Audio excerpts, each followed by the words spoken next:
শরীফ ওসমান হাদির হত্যাকারীকেও বাইরে থেকে আনা যাবে।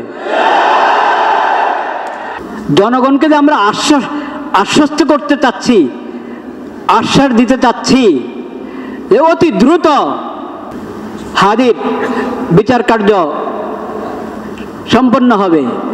মানুষ আশ্বস্ত হওয়ার জন্য তো কিছু দরকার, কিছু তো দরকার।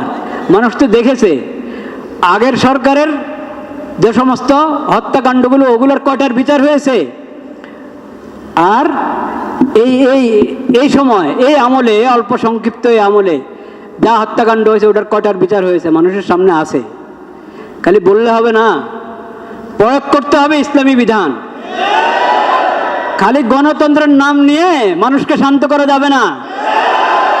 মানুষ দেখেছে গণতন্ত্র।